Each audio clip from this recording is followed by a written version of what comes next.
C'est pas la pivoine. C'est assez amusant parce que bon, certaines on trouve tout de suite, mais d'autres c'est un peu agaçant parce qu'on reconnaît le parfum, on sait que c'est quelque chose qu'on connaît, qu'on a l'habitude de sentir, mais on n'arrive pas à mettre le doigt dessus ou un nom dessus jusqu'à ce que on ait un indice ou qu'elle nous aide. Coquelicot, c'est pas coquelicot, c'est l'œillet. Ah, L'œillet. ah ouais.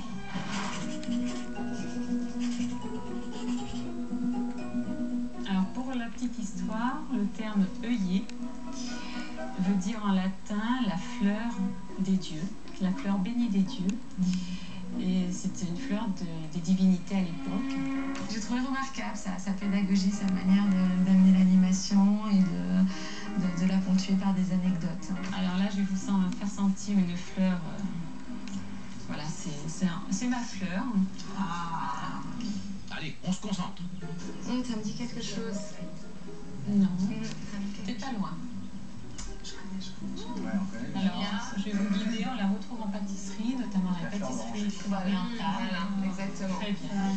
Et alors, qu'est-ce que ça vous rappelle? Le soir, avant de me coucher, j'humidifie souvent mon coussin et c'est une note qui me réconforte. Sophie est incollable à son propre jeu, c'est étonnant. Mais ce qu'il est encore plus, c'est qu'une autre se lance enfin dans les effluves de la nostalgie. Oh si, si. J'en mettais dans le biberon de mes enfants le soir avec une touche de miel, une petite cuillère de miel, quelques gouttes de fleurs d'oranger, et c'est resté.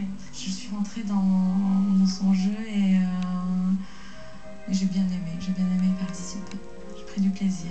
Élodie s'est laissée aller à quelques souvenirs, mais Sophie reste déçue de la tournure de cet atelier olfactif. Je m'attendais à ce qu'ils développent un peu plus leur ressenti sur les notes, sur leurs souvenirs, et puis bon, je n'ai pas eu toujours le retour que j'aurais aimé. Et juste une phrase avant de passer à table pour savourer le dessert. Il y a Jacques Le Cavalier, qui est un grand maître parfumeur, qui résume ça en disant que les fleurs sont un condensé du monde.